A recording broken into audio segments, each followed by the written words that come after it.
Frank ഹെർബർട്ടിന്റെ Doon എന്ന് പറഞ്ഞ നോവലിനെ ആസ്പദമാക്കി ഡെനിസ് വിൽനു ഡയറക്ട് ചെയ്ത് 2021 റിലീസായ ഡൂൺ പാർട്ട് ഫസ്റ്റ് നമ്മൾ ഏറെക്കുറെ എല്ലാവരും കണ്ടിട്ടുണ്ടാവും.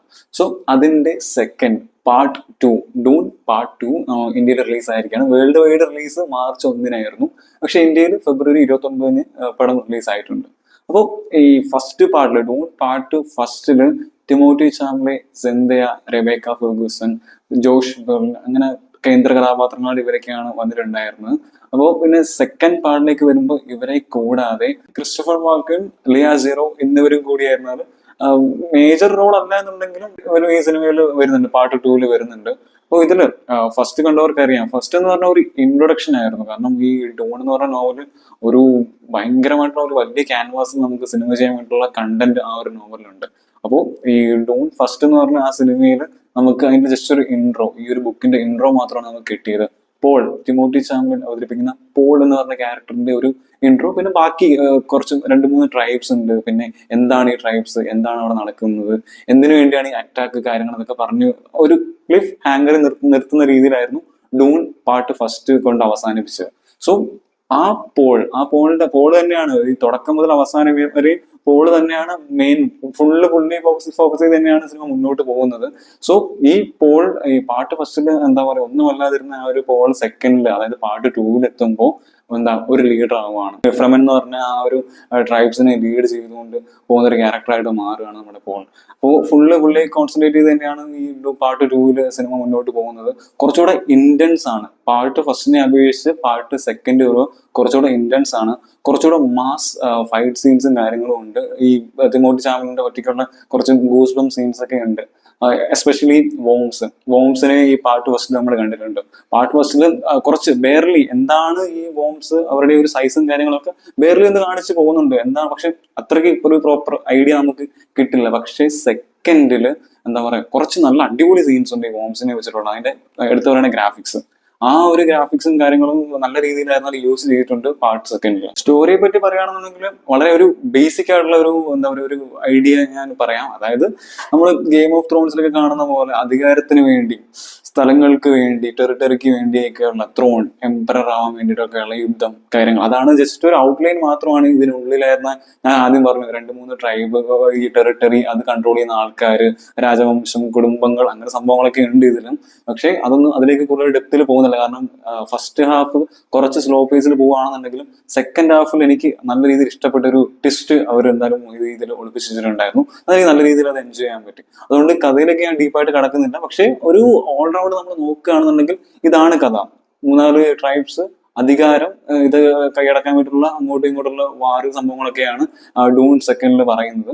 ഞാൻ ആദ്യം പറഞ്ഞു ഈ ടിമോത്തി ചാംലറ്റ് ടിമോത്തി ചാംലറ്റ് അവതരിപ്പിക്കുന്ന പോൾ എന്ന് പറഞ്ഞ ക്യാരക്ടർ, പിന്നെ റെബേക്ക ഫെർഗൂസൺ എന്ന് പറഞ്ഞ ക്യാരക്ടർ, ഇവര് രണ്ടുപേരിലും പോയിന്റ് ഔട്ട് ചെയ്തിട്ട്, പിന്നെ ബാക്കി സെന്തയ ഈ ഫ്രമൻ വംശത്തിൽ വരുന്ന ഒരു ക്യാരക്ടറാണ് അവതരിപ്പിക്കുന്നത്, ഷായ് എന്നാണ് പേര്. സോ ഇവര് ഫ്രമൻ വംശം പിന്നെ ടിമോത്തി ചാംലറ്റ് അവരെ ലീഡ് ചെയ്യുന്നു. ഇങ്ങനെയൊക്കെയാണ് ഈ പാർട്ട് 2 പോയിട്ട് അവസാനിക്കുന്നതും ഒരു ക്ലിഫ് ഹാങ്ങറിലാണ്. പാർട്ട് ഫസ്റ്റ് എങ്ങനെ അവസാനിച്ചു അതിൽ നിന്നും കുറച്ചുകൂടി നമ്മളെ ഒരു ക്യൂരിയോസിറ്റിയുടെ മുഴുവനെ നിർത്തുന്ന രീതിയിലാണ് പാർട്ട് 2 അവസാനിക്കുന്നത്.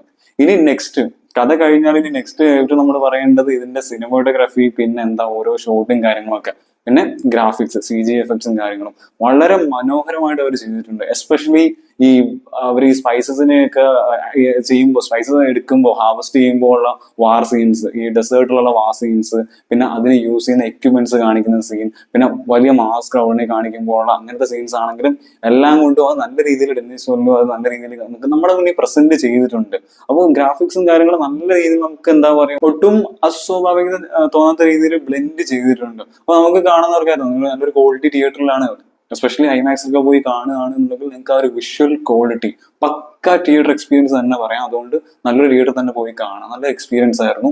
ബാക്ക്ഗ്രൗണ്ട് മ്യൂസിക് ചെയ്തിരിക്കുന്നത് ഹാൻസ് സിമ്മേഴ്സ് ആണ്. എനിക്ക് പാർട്ട് ഫസ്റ്റിൽ കിട്ടിയ ആ ഒരു വൈബ് ഓപ്പൺ ആയിട്ട് പറയുകയാണെങ്കിൽ എനിക്ക് സെക്കൻഡിൽ കിട്ടിയിട്ടില്ല. കാരണം പാർട്ട് ഫസ്റ്റിലായിരുന്നാൽ രണ്ട് മൂന്ന് സീനുണ്ട്. അതായത് എസ്പെഷ്യലി എനിക്ക് ഓർമ്മ വരുന്നത് പാർട്ട് ഫസ്റ്റില് ആ ഒരു ബോക്സിൽ ഈ തിമോത്തി ചാമലിന്റെ കൈ ഇടുന്ന സീനില് ആ ഒരു ടൈമിൽ വരുന്ന ഒരു ബാക്ക്ഗ്രൗണ്ട് മ്യൂസിക് ഉണ്ട്.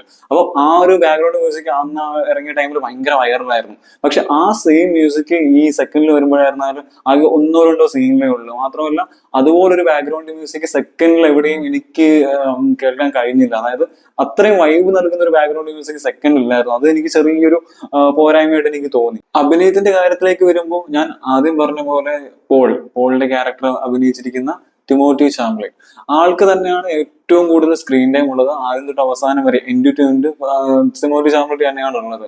അതിനുശേഷം സെന്തയ, റെബേക്ക ഫെർഗൂസൺ ഇവർ രണ്ടുപേർക്കും നല്ല സ്ക്രീൻ ടൈം ഉണ്ട്. രണ്ടുപേരും നല്ല രീതിയിൽ തന്നെ അവരുടെ കൊടുത്തിരിക്കുന്ന ക്യാരക്ടർ നല്ല രീതിയിൽ പ്രസന്റ് ചെയ്തിട്ടുണ്ട്. എസ്പെഷ്യലി തിമോത്തി ചാംബ്ലിന്റെ കാര്യം പറയുകയാണെന്നുണ്ടെങ്കിൽ പുള്ളി, ഞാൻ ആദ്യം പറഞ്ഞു, ഫസ്റ്റിൽ കാണുന്ന ഒരു തിമോത്തി ചാംബ്ലല്ല സെക്കൻഡിൽ വരുമ്പോഴത്തേക്കും പുള്ളി എന്താ പറയുക, എന്തിനും പോകുന്ന ഒരു കറക്റ്റ് ലീഡറായി മാറുകയാണ്. സോ ആ ഒരു ട്രാൻസ്ഫോർമേഷൻ തിമോത്തി ചാംബ്ലെ നല്ല രീതിയിൽ തന്നെ കൈകാര്യം ചെയ്തിട്ടുണ്ട്.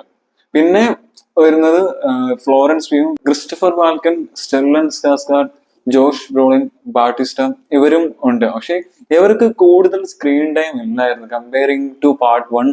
പാർട്ട് 2 എത്തുമ്പോൾ ഇവർക്ക് സ്ക്രീൻ ടൈം കുറവാണ്. എസ്പെഷ്യലി ഈ ക്രിസ്റ്റഫർ വാൽക്കൻ പാർട്ട് ഫസ്റ്റിൽ ഇല്ലായിരുന്നു. പുള്ളി പാർട്ട് സെക്കൻഡിലാണ് വരുന്നത്. എംബറിനായിട്ടാണ് പുള്ളിയുടെ റോള്. സോ പുള്ളിക്ക് സ്ക്രീൻ ടൈം വളരെ കുറവായിരുന്നു. അതുപോലെ തന്നെയാണ് ഫ്ലോറൻസ് പ്യൂഗിനും സ്ക്രീൻ ടൈം വളരെ കുറവായിരുന്നു. പിന്നീട് അതിനുശേഷം നമുക്ക് ജാവിയർ ബാഡ് എന്ന് പറഞ്ഞ ക്യാരക്ടർ ഉണ്ട്. പുള്ളി പാർട്ട് ഫസ്റ്റിലും ഉണ്ടായിരുന്നു.